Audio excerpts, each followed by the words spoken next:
I'm Sherry Jordan. I'm the CEO of the Edmond Chamber. I want to thank you guys for joining us today for this installment of our Diversity and Inclusion series. We're very thankful that we have the City of Edmond as our partner in this endeavor. And we're very thankful for our city manager, Larry Stevens.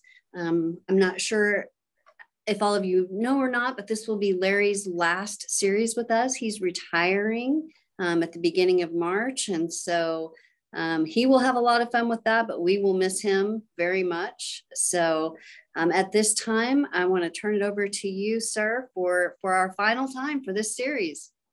Okay, thank you very much, Sherry. Good morning, everyone. The city is very happy to be the primary sponsor for this DEI series. Very much appreciate the Chamber taking the initiative on this 3 years ago to get this started.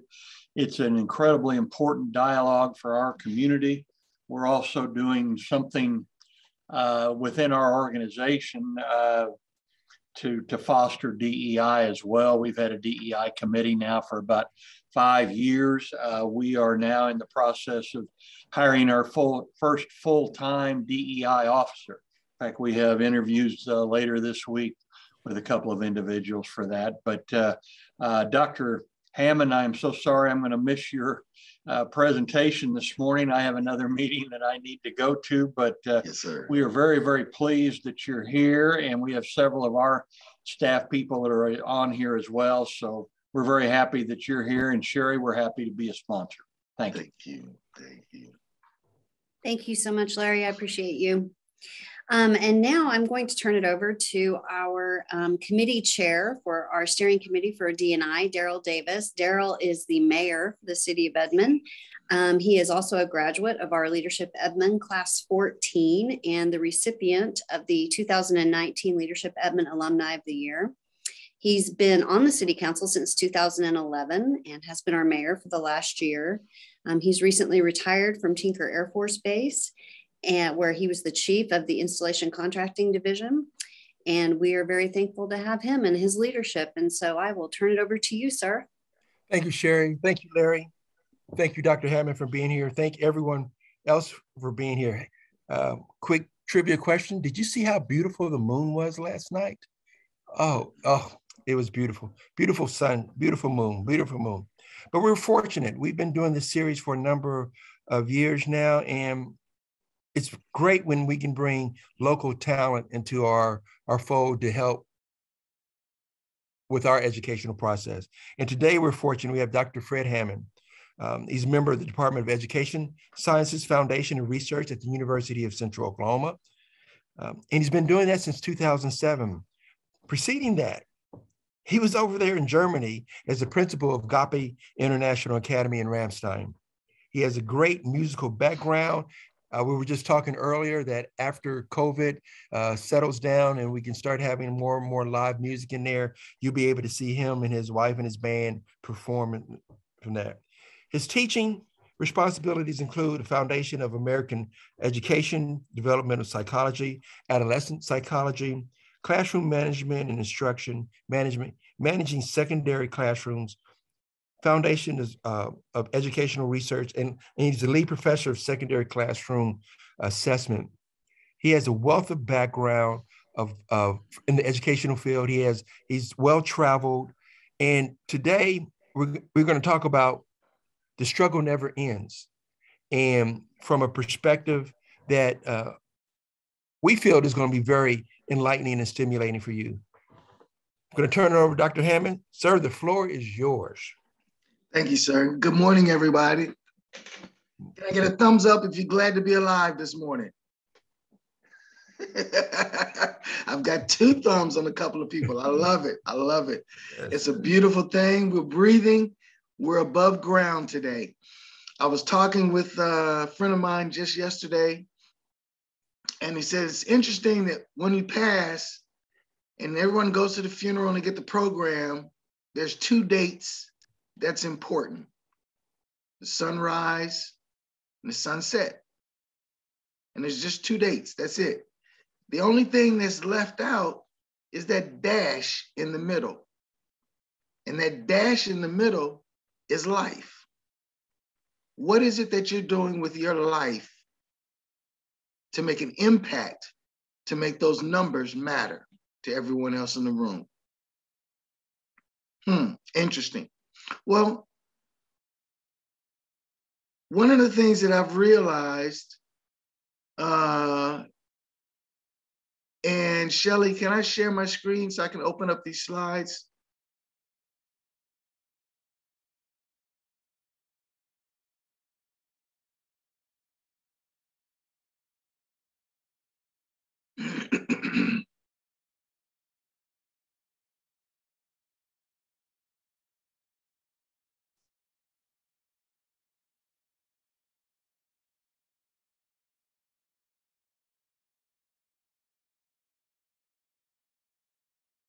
Is it working with us this morning?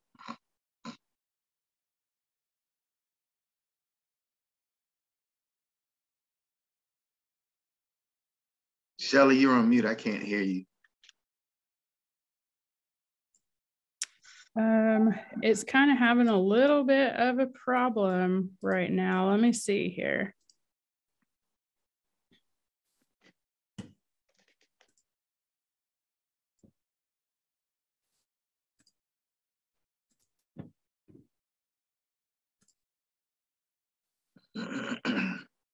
All right, there we go. There we go. Thank you, ma'am. Welcome.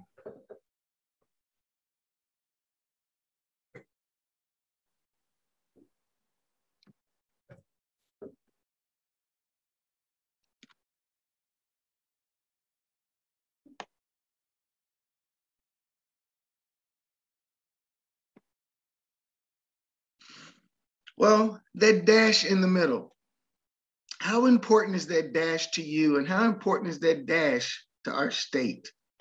One of the things that we realize is that there's good and bad in everything. And what does our state actually look like when we take a closer look at it? Well, our population is about 4 million people. But the sad thing in that is that the illiteracy rate in Oklahoma County is 19%. And Tulsa is 15%. Okmulgee is 29%. Our unemployment numbers, and I got these numbers a couple of weeks ago, so they might not be as accurate today as they are, as they actually are. But our unemployment is somewhat higher than that of the rest of the nation. A high school dropout rate is 3%.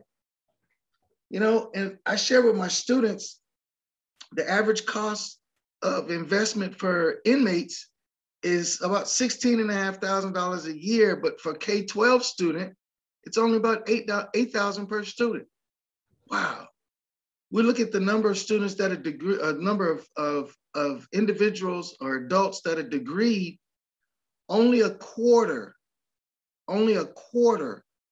of our population in this wonderful, great state has a college degree, and less than 1% hold a PhD. Something has got to change. Something has got to change. Our mindset has got to change. What I tell my students all the time, your attitude is a direct reflection of your altitude.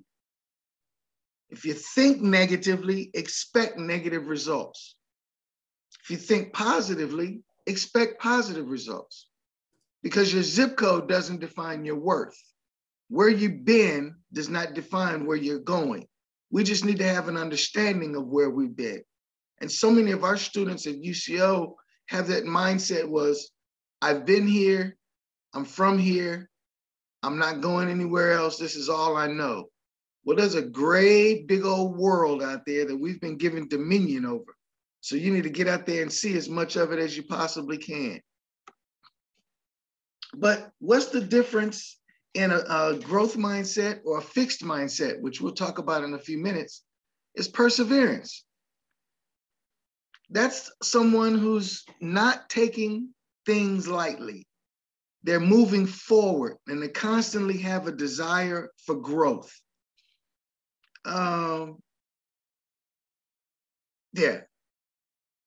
Despite any obstacles, despite any challenges, they're constantly pushing forward. And that's what perseverance is all about. So I've looked at a few quotes or a few phrases over my travels. And it's one of those things that kind of kept me going. And I put those all together into this little presentation. I love my favorite one is the race is not always to the swift, but those who keep on running. We got to keep going. We can't be satisfied with the status quo. I tell my students all the time, anybody can be average, but with a kingdom mindset, you know that you're better than average. So there's more expectations upon you. So you got to keep running that race and make that dash a little bit longer than it is when you see it on the paper. Frederick Douglass says, those who profess to favor freedom and yet depreciate agitation are people who want crops without plowing the ground. They want rain without thunder and lightning. They want the ocean without the roar of its many waters. But the truth behind all of that is if there's no struggle, there's no progress. We're going to have to work for it. I tell my young men, when I'm in the classroom all the time, no woman wants a lazy man. And they all pretty much smile. The girls will somewhat smile and shake their heads. And I've even had a couple applause a couple of times in the classroom. But I'm trying to get the men to understand that you've got to get up and get out and do something. Make a difference. Be the difference. Here's a different approach. Dr. Martin Luther King said the ultimate measure of a man is not where he stands in moments of comfort, but where he stands at times of challenge and controversy. I like that particular quote because there's going to be challenges. COVID is probably the greatest challenge we've seen in our lifetime, but there are health issues that folks are having. There's employment issues that people are going through. There's educational issues that people are battling through. But the main thing that remains constant with all those things is that we're going through. We can't let it defeat us and shorten that dash. Here's another perspective. Malcolm X said, education is the passport to the future, but tomorrow belongs to those who prepare for it today. The Bible also says to study to show thyself worthy. If education is the passport, then I think our teaching system are the gatekeepers.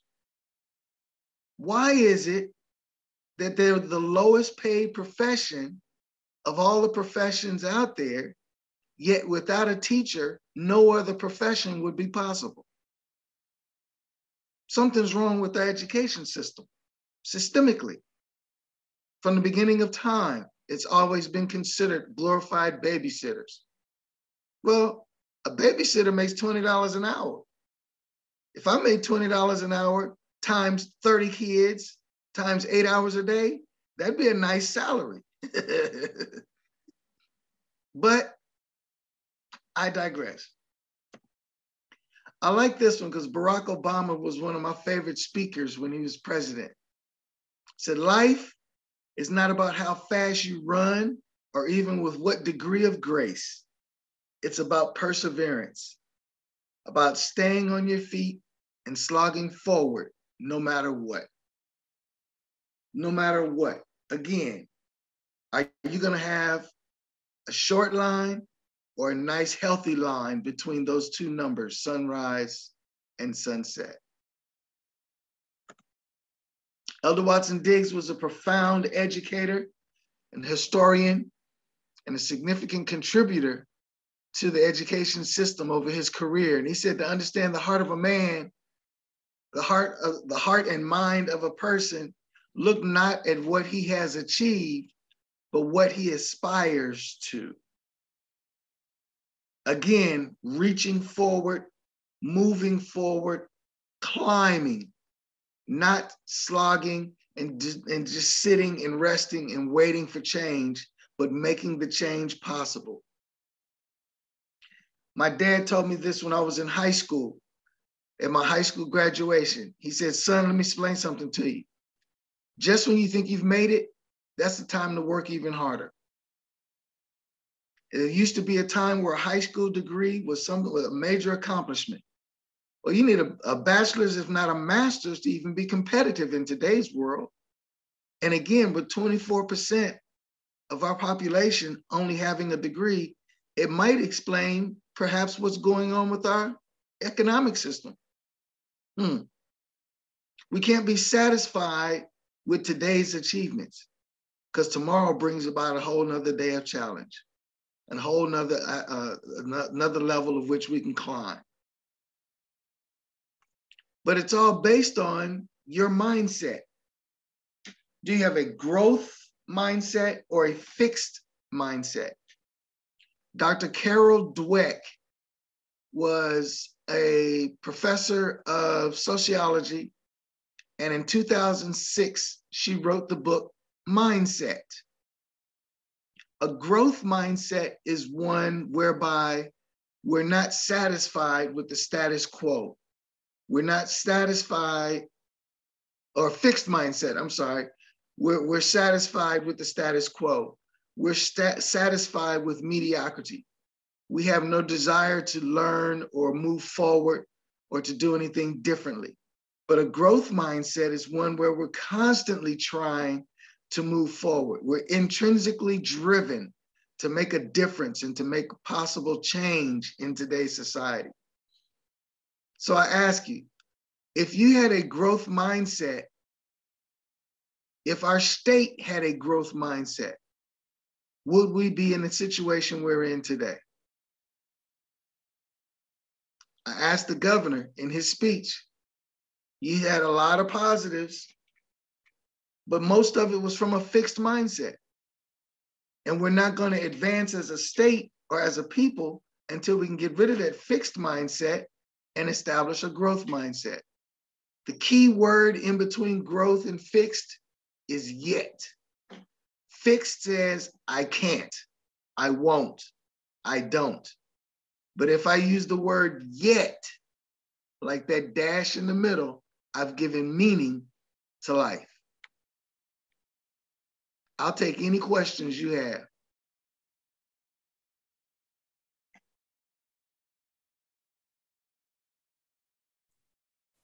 Well, my question right off the bat is, you know, you're asking people to do a self-analysis of themselves, to Yes, look sir. at themselves in the mirror. Yes, sir. And be, as I can say, real with themselves. Well, Yes, sir. that's uncomfortable for people to do. It's And very uncomfortable. How are they going to do that? And is there any account? Who's going to hold them accountable? Or is it well, let me put it like this. If somebody wants to do that, how do you suggest they do it? To help themselves be realistic with themselves and understand how can they change their mindset? Faith. Faith. It's a faith-based concept. And I believe that it's just my humble opinion. When we removed prayer from schools, we started a downward spiral. When we stopped praying together and we stopped practicing our faith, we were on a downward spiral. So how do I hold myself accountable? I know that that dash in the middle is going to matter to somebody, because it's about the connections that we make while we're here. It seems that the length of time that we are here is getting shorter and shorter every decade. With the COVID numbers that are rising on a daily basis, it's very sad, but it's a reality. So we've got to take today more seriously. John C. Maxwell wrote a book in 2012 entitled Today Matters. And inside that book, he discusses concepts to help us progress through a more positive approach through life, rather than just slogging through. Mm-hmm. You talked about connections. Yes, sir. we have several people on. We have business owners on. We have educators on. If you gave them, and you're an educator, if you gave them homework today, what would you tell them to do to help increase their connections? Well, it's interesting because a lot of times, even as far down as elementary school students, something within us is to stick to our own. And we feel most comfortable when we stick close to home. We've got to change that mindset and expand our view and look at things from a different perspective. The educated person is not necessarily the degreed individual. An educated person is the one that can respect a different opinion and have a discussion with someone without being offended. Mm-hmm. We have a tendency to take everything personally. They don't like me, so I don't like them. Well, you don't know that. You've never even talked to they or them. You know what I mean? Right. That's a good question, Mr. Davis. Well, I to me, it's about having that conversation with people. Yes, sir. And I've seen over my time here in Oklahoma, I've been over here for over 40 years now, it seems like. Wow. But been in life longer than that. My dash is, long. Yes, sir. That people don't want to have that conversation, or if they look at you, even just to say hi. Mm-hmm. And that's just a basic tenet, just to say hi. Mm-hmm. And just to tell the audience, if you all have any questions, please chime in. As I've always said in each of these presentations, I don't want you to go back to the water cooler after this program is over and said, "Oh my God, I wish I would have asked that question."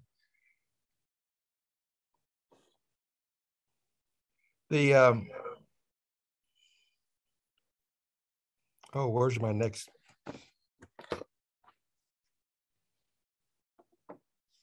So, to the business owner out there who's also, they're trying to make a profit. They're trying to enhance their profitability in their market share, but they're also teachers themselves because they're bringing in people into the workforce. And as an educator and you being worldly, what do you see that they need to change or enhance their perspective on helping themselves and helping their employees to have a different mindset?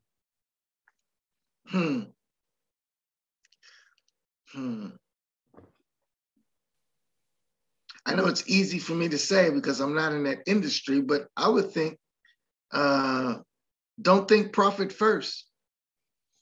Think people first.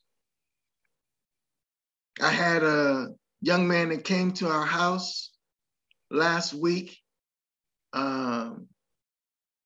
We seem to have a little gopher that's having a wonderful time with our backyard.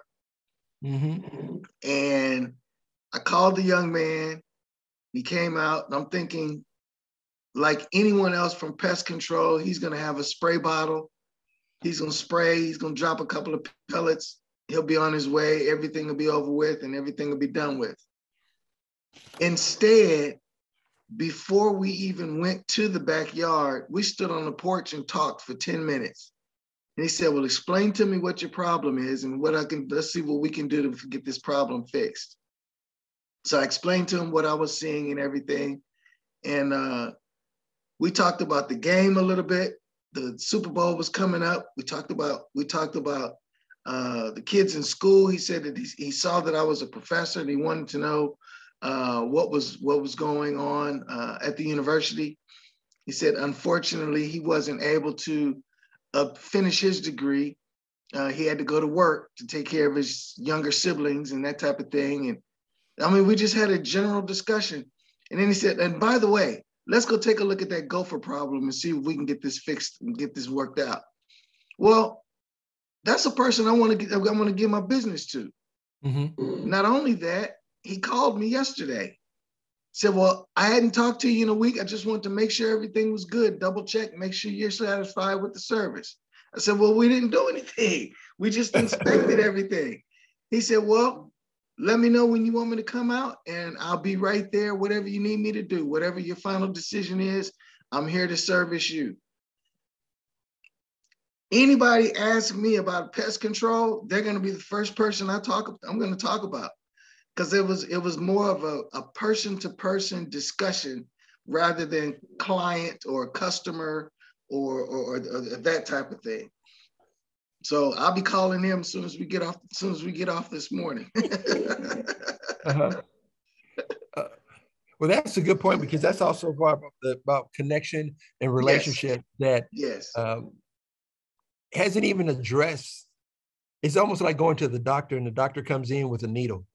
He says, hey, doc, you don't even know who I am, but you need this shot. But instead of you're having the conversation, understanding what's important to you, right? So they can figure out how to help you out. Right. That's a good analogy. I like that. Mm-hmm. But do you think this world we live in, with people feeling that social media, with the internet, with computers, everyone has at least one phone, 2 computers, and a laptop, that the speed that we perceive that is there, that we don't have time for that conversation? Wow. I was reading in the chat. I need to respond to that person. Okay. Can you just repeat the question, sir? Oh, I was just talking about in this world we live in now, where we have social media, we have everyone has 2 phones at least, and a computer and a laptop, and they feel that that's a speed in how we can communicate, but really it's not. To me, it's a hindrance. But how can we overcome that?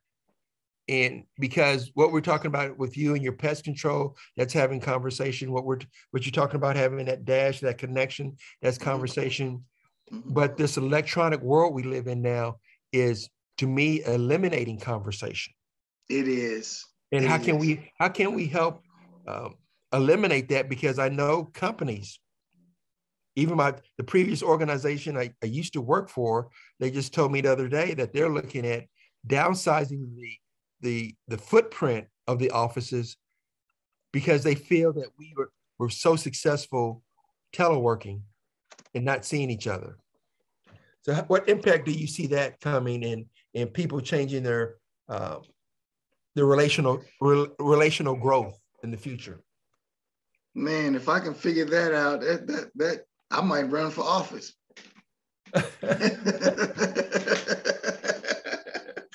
That's a heavy one there, But the modern society has become so individualized and closed off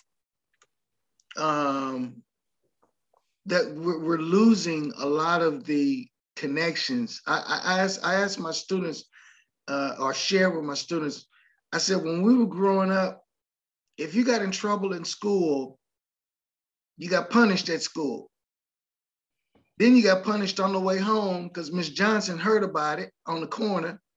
Then Miss Johnson told the neighbor next door, so they had something to say.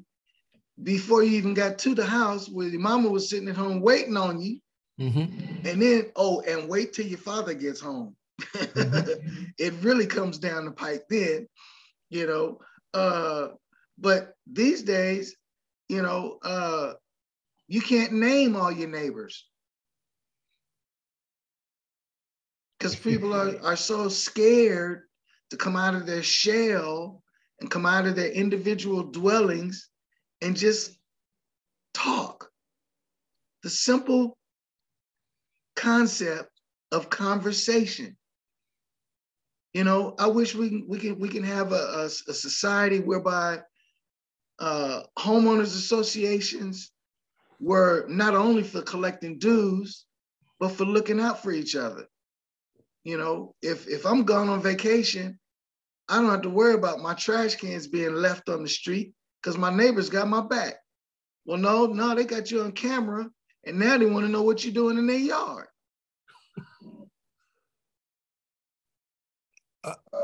You know, that's a very good point. I drove down my street today, and there's a house. I know that the occupants are moving out. Yesterday was trash day. Yeah. And guess what? Those trash cans are still on their side in front of their house. And I'm like, none of the neighbors have gone out and said, we know you're moving, so I'm gonna just pull up your trash can. Right. Because it makes the street look bad. Right. You know, those trash cans, if I don't go do something, they're gonna lay there until those occupants come back this weekend to do something else to empty out the house. That's right. That's right. Mm-hmm. That's right. But it's almost a sense of fear.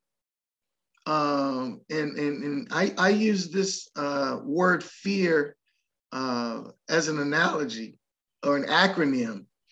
False expectations appearing real. You know, those things that we're not really sure of, we're scared of. And that of which we're scared of, we're going to either destroy it or ignore it. Mm-hmm. You know, and fear should not be the first thing that comes to mind when I see someone coming down the street. You know, the other day, I was in one of the local grocery stores, and there was an elderly gentleman that was having trouble reaching one of the items of food on the top shelf. So I asked him, I said, "Do you need some help, sir?" He said, "Well, do you work here?" And he said, I told him, I said, "No, I don't work here." He said, "Then what would you want to help me for?" Mm-hmm. I said, "Because you need help." Right. So I mean, what does it take? You reach up, you grab the item, you hand it to him, you tell him have a blessed day, and you keep walking. Mm-hmm. What does that take? You know, but his response was, "If you don't work here, why do you want to help me?" And I don't know, man. It really bothers me sometimes because I think as a society, we're shooting ourselves in the foot. You know, certain countries around the world don't behave the same way or have the same mannerisms or common space or social distancing like we do here in America, more specifically Oklahoma. But that space is shared between neighbors, between two people talking. You know, if I'm sitting down on the train and I see a female enter the train and she's standing, well, I'm going to get up and let her have my seat. That's just expected in some places. Man, I don't know about that here. So is that tied to fear? Is it tied to not knowing, to not understanding, not caring for their common man, woman? What is that? Go ahead. Yeah, I'm sorry.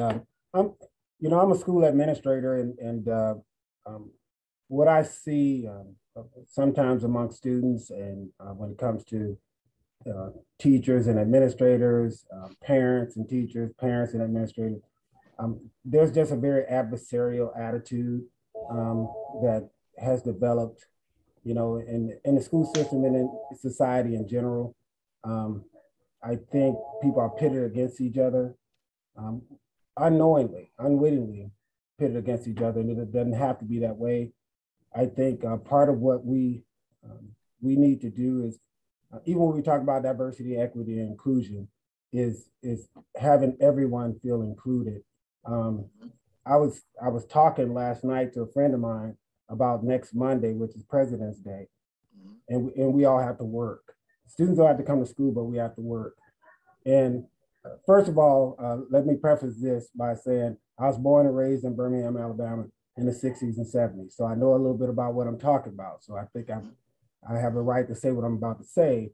But I think we worry so much about culture, but we need to worry about all the cultures. Because when we take away President's Day, we're taking away something that means something to someone else. So we're going to have Martin Luther King Day off, and we're going to have Juneteenth off, and maybe we should have President's Day off too. Because if you're not looking at the majority culture and you're trying to exclude them from celebrations and things like that, that causes problems too.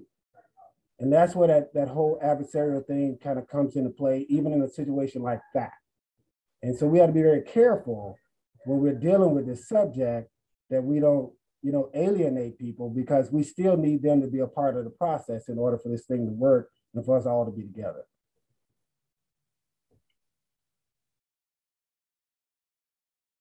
That's a valid point. Yes, that's problem solving right there. You have a everyone's in it together, and you have to have buy-in from everyone. And that's I like the conversation where we are now thinking about, instead of us just thinking about ourselves, we're thinking about the totality of everyone else and how do we help. I asked a question the other day to someone. We always speaking in front of a group, and we were talking about climate change, and I asked the question: how many of you all know how to take a seed and create a plant? A seed, and it will produce a fruit or vegetable for you. And more than half of the audience didn't know how to do that. And it's like, okay, all you all who know how to do that need to teach these people over here who don't know how to do it. Share your skills. In my short time on this planet, it seems like with that fear, people don't want to share their knowledge. Mm-hmm. Mm-hmm. And I don't understand why. Yeah. Because yes, knowledge is power, but if you share that knowledge with other people, just think how powerful that is. Mm-hmm. Mm-hmm. So why do you think that is happening there? That people, is it that they're not willing to share?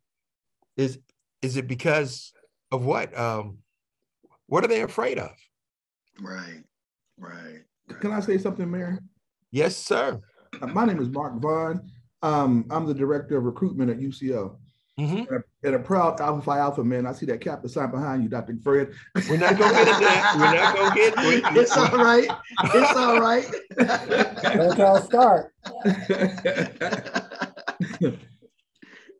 I think the problem is jealousy and empowerment. I think certain people don't want certain people to have more knowledge than them. Mm. And there's nothing wrong with knowledge. There's nothing wrong with sharing knowledge. It's not me being better than the next man. It's about being equal with the next man. Yes.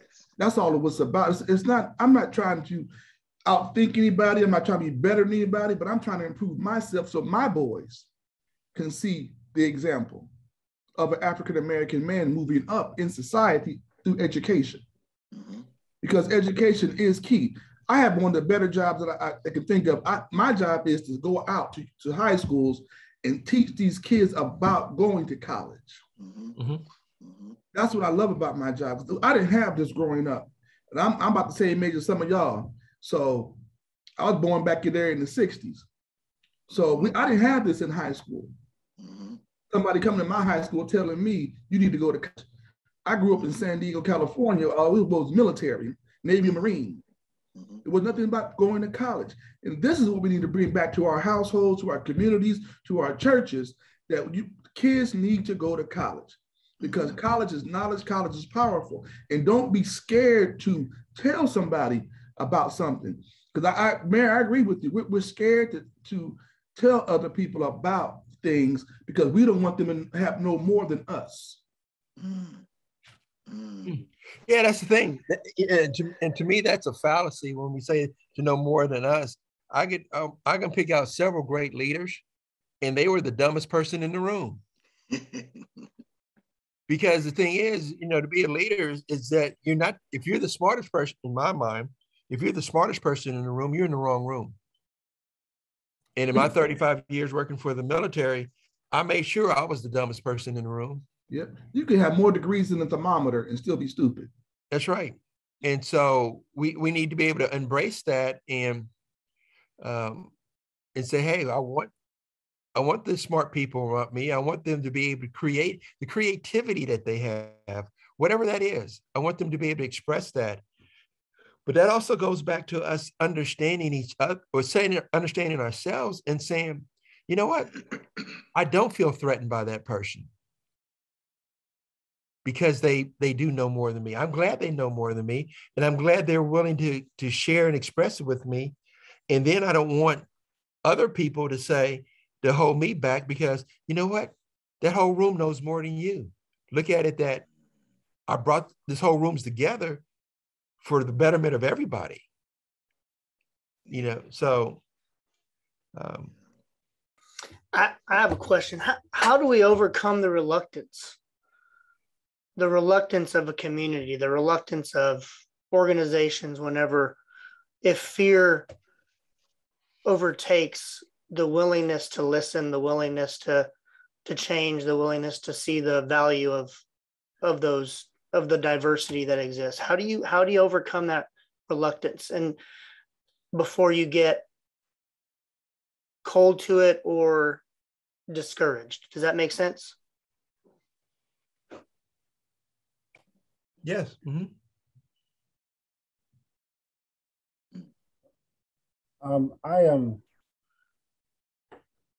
I think part of it is employers, school districts taking a chance, putting people out there that look like their students, all their students. My daughter has been in the Mustang school district. We live in the Mustang, Yukon area her whole life. And she was in 7th grade before she saw her first Black teacher in her school. And, but, in saying that, for a lot of the white students, it was their first time seeing a Black teacher. So that is important too. And I think, we certainly don't do what we do to put ourselves on a pedestal or anything like that, but we understand that they're going to see in us what they're going to see in the next person. So we have to set a great example. We have to be that because if we're not, then the next person doesn't get a chance. And I think that a lot of people don't realize that kind of pressure that we live with every single day. But we embrace it, certainly. But I do think that when it comes to diversity, we have to do a better job in school systems of recruiting people of color. Sometimes people of color don't want to come to districts like Mustang and Yukon because they feel like they're not welcome. And we need to in those situations, we got to make sure that people understand that they are welcome and that we want them there and actively go out and recruit all types of people of color and also don't get to the point where we just tell other people we don't want them. That fear factor sometimes isn't just fear, sometimes it's what's not expected. My daughter didn't expect to see a Black teacher when she walked in that classroom, and neither did her white peers. You know what I mean? And so it's not all the time somebody just doesn't want people. It's just not what they expect to see. And so we have to do a very good job of making sure that we set that example so the next person has the opportunity. And I know a lot of times our white colleagues don't have to do that because they're going to get that opportunity anyway. But we have to make sure that we, understand our place in this. We have to set a good example so the next guy can get a chance. I like that statement. We have to set an example. One of the things I realized that when I became mayor is very similar to being a parent. You're always being watched. Mm-hmm. So when you're a parent, you think your kids aren't watching you, but I guarantee you, they're watching you, they're listening to what you say. And the next thing you know, when they grow up, they're like, wow, you either recognize that they sound just like you, look just like you, et cetera, like that. So even becoming when I'm out in the street, I know people are watching me. When I go to whatever building I go to in Edmond, it's one or two things. I'm either recognized or not recognized. But then after they find out who I am, I'm continually watched because they want to, what is the mayor doing here? So we have to provide that example in a positive way, because we all grow up. I said we, that's everyone here listening today. We all have grown up with our various biases based on where we're from. Doesn't matter what country you're from, what city you're from, what state, were you born in the North or the South. If you're born from a large town, small town, there were certain biases that were developed in you because of where you're born. And so we have to be able to understand those, recognize that we have those biases, and how are we going to change those? One of my pastors one day, a couple of years ago, said, "Why should I trust you with my fear? Why should I trust you with my pain? Because I don't know what you're going to do with it." And for us to say that we have to set the example, we have to be willing to share our pain and help tell people or show people this is who we are. This is how we feel, think, and have that conversation. And I've always felt that one of the best ways to do that is over food. I don't know anybody who doesn't eat. And when I knew that I was going to have a contentious negotiation, I always made sure food was going to be there because people relax. And that's what I would like for us to do here is figure out how to have those conversations to help change people's mind so that they can get a different perspective of that individual, of that culture, of that race. So they will see it's something different from what's being portrayed on television. Good question. All is not lost, though. I bought a new house back in December, and first night in the house, had some neighbors next door from India. The first night in the house, they brought us a plate of cookies, and we were just like, okay. I mean, there's still hope. There are some people who are still able to reach out and embrace you, and you know, we went to their kids' graduation thing last year, and we were, you know, invited and stuff, and so but the thing was, not all the neighbors were invited, so that's kind of, you know, so we still got some work to do, but certainly for me, it made me a lot more comfortable in my neighborhood that the first night I moved there, someone brought me a plate of cookies, and I thought that was pretty special, and so.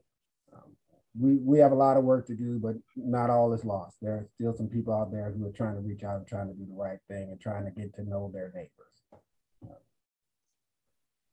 That's a good point. That's my homework assignment for everyone.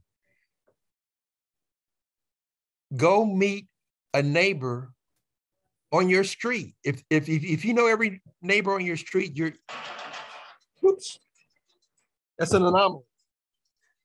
Sorry about that. But go meet one of your neighbors. Take them a plate of cookies, or just knock on the door and say, "Hey, I know we live on the same street. We drive by each other, or we don't even see each other. I know I have neighbors on my street I have never seen, because when they come in, they hit the garage door opener, they go in, they close it.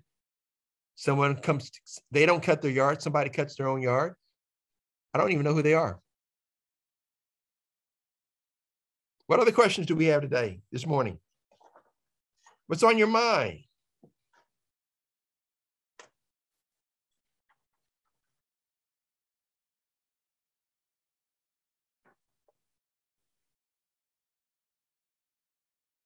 What fear do you have?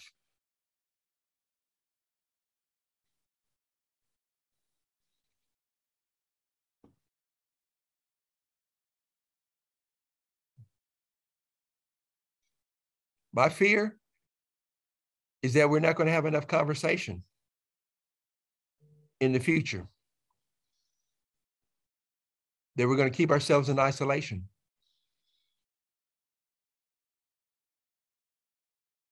I need you all to go ahead. I have some of the same fears, Mayor. I worry that that we're not allowing our white sisters and brothers a lot of times to be a part of this conversation. They feel alienated. I worry that they feel like they'll be judged if they tell the truth about how they feel about certain things. And so and I worry about that because I feel we'll be stagnant. We'll never get past certain points if we don't somehow make sure that they understand that they're being heard and that what they feel and what they say matters, and that they can say it without being judged, with just being, understanding their background, where they're from, what they go through, where they live, what they hear, what they've heard their whole lives, what they continue to hear, how they feel. When you go from being the dominant culture to not being a dominant culture, because when you add all the ethnic minorities together, we become the dominant culture. And so that there's a fear there as well. And there's people who are stoking that too, so we're up against that as well. But I just, that's one of the things that I've been working on, that we've been trying to work on here at our district at Francis Tuttle, is making DEI just a part of what we do, but also embracing everyone, so people don't feel alienated and feel like they're being pushed out to the point where they don't really, or they feel like if they say what they feel or talk about things that they might have did when they were younger, they don't want to get canceled out. So they just keep it to themselves and they never get past those points. And so I think that's what I'm afraid of, is that we're just not going to get people to share and really talk to us about things and to help them to learn. It's going to be difficult, and I fear that. I understand, and it's on. There's an old Twilight Zone movie, and that shows you how old I am, where everyone looks alike. No one looks different. Everyone looks alike. In the future, generation, that's a possibility that we're all going to look alike. It means that we all have to work together. And, that's the thing. We have worked together in the past to even get to where we are today. We have worked together. Some of it's been very painful. Some of it hasn't been, but it's on all ends of the spectrum. And that's part of the conversation that just needs to be continually highlighted, is that we have worked together. We have had the conversations. We have broken bread. We have helped protect each other. We have helped educate each other. And then for some reason, it just highlighted a lot of the negativity that we don't want to do that anymore, or a certain sector doesn't want to do that. The people that are silent need to stand up and say, no, we don't want that. This is what we want. So true, so true. Any other fears? Good morning. I'm Jennifer Moloch. I am the Assistant Vice President for Inclusion at UCO. And I'm just listening, there's so many things going through my mind, and I'm trying to figure out what I in particular want to say. But I think even as I talk about inclusion and being in leadership positions that are diversity, equity, and inclusion, those are jobs that have a lot of challenges. And people often are fearful in that sense of really just coming to a place where we're talking about everybody. We're talking about inclusion for all people across the board. Now, clearly, there are underrepresented populations that we are specifically talking about and making sure that there's inclusion involved there. But I think there's lots of fear just when people hear the word diversity, equity, and inclusion, right? We hear that across the planet.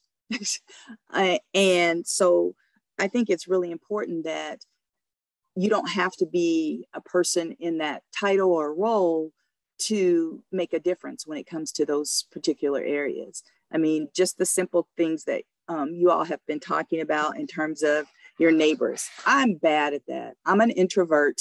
And so when I get home, I've been talking.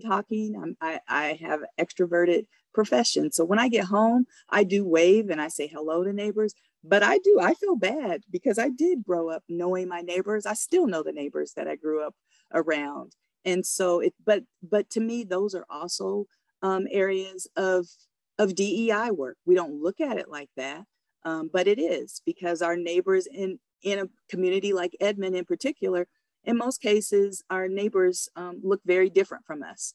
And so if we don't go out and say something, then I think somebody said it earlier, who they see in us is oftentimes what they expect of other people who look like us, right?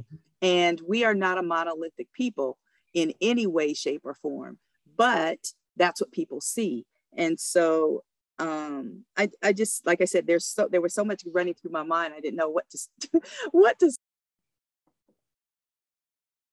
You put yourself on mute. Oops, thank you. Okay. I don't know what but when Dr. Hammond, all of your quotes, those are some of my favorite ones as well. And so I think if we even have that kind of mindset too, with finding something that someone else, because in most cases, if anybody's done research, we haven't discovered anything ourselves, right? It's all somebody else's work.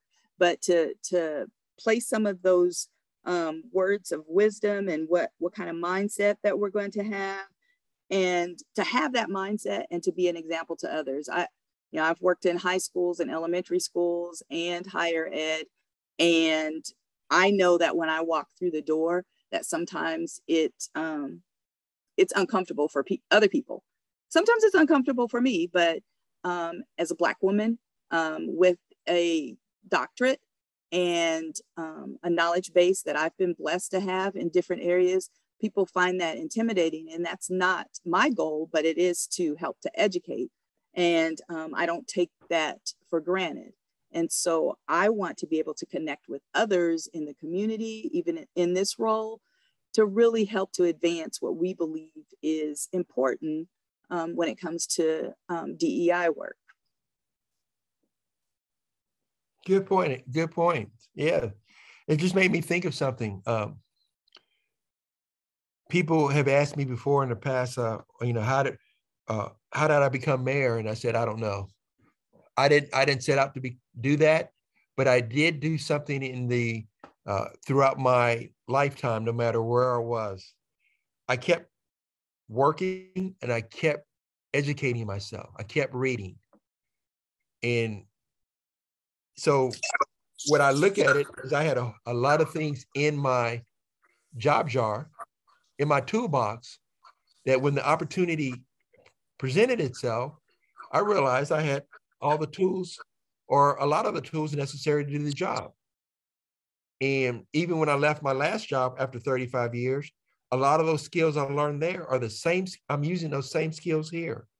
And I see people not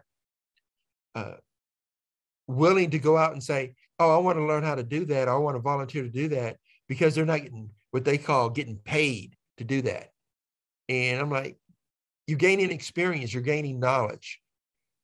That's something else we need to look at, is that you always don't have to be financially rewarded immediately for working.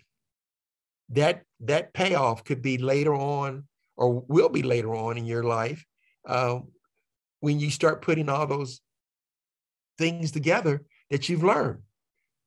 And I commend all the educators out there and everyone on the Zoom. That's something we have to do, is continue to educate people, to say, learn, to tell them, you might need to do this job and not actually get paid right now, but you're going to learn you're going to gain something from it that's going to help you build and develop your character for later on. I think those are important too, that we share with our young people. You know, when you said you don't always have to get paid for things, being able to go to volunteer, that sense of volunteerism has seemed to disappear a little bit for us, but going back into the schools to volunteer or into our communities, if we want to build a society of young people who really are going to manifest what we're talking about, we have to be that, again, that example. We have to be in front of them with volunteering. You know, what happened to volunteering in Girl Scouts, Boy Scouts, going into schools. We talk about the lack of teachers or any type of people of color, excuse me, that are in our students' spaces, but we've got to be in their spaces because there's not always going to be those teachers that are in there that look like them. So they need to know that there are people in their community that are there for them as well. Mm-hmm. So true, so true. We just have to continue to get out of our comfort zone and have that conversation and all that. Well, Dr. Hammond, appreciate you being on today. Everyone else, I appreciate the comments and the conversation. Hopefully your mind, if you didn't say anything, hopefully there is something that's going through your mind that you want to explore with yourself. And you have colleagues out there, maybe you want to have that internal conversation there before you take baby steps to get out of your comfort zone. But I challenge you to do that. The questions you have, ask the questions, and then don't be worried about the person not liking the question. Just tell them, hey, I'm just trying to learn. I'm just trying to better myself. Because the fear of rejection, everyone, if you're a sports fanatic and all that, if you're an athlete, you're rejected all the time. You have more rejections being an athlete than you have being positive. But you see those athletes out there every day doing their job, practicing, trying to increase their skills. So have that mindset that, hey, yeah, you're going to make mistakes. But guess what? That's the only way you're going to improve your skill. It's the only way you're going to get out of your comfort zone. Thank you, thank you, thank you. Shelley, do I turn it back over to you? I believe we have Sherry Jordan on, and she's going to wrap up for us. She's going to wrap up? Very good. I'm going to wrap it up. I'm going to let you guys know that our next diversity and inclusion series will be on Tuesday, March 8th at 8:15. It will be both in person and virtual. So you have the option of how you would like to join us. Our speaker will be Dr. Rosemary Avance with Oklahoma State University, and her topic will be implicit bias in hiring and promotion processes. And then if you're looking for something to do tomorrow morning, we've got Morning Mingle at VIP Insurance from 8 to 9:30. It's a come and go networking event. And then we have our women's breakfast on Thursday morning, and Dr. Vargas is going to talk to us about the way to a healthy heart. So please join us and check out our events calendar on edmondchamber.com for all of our events. So thank you guys so much for joining us. Have a great day.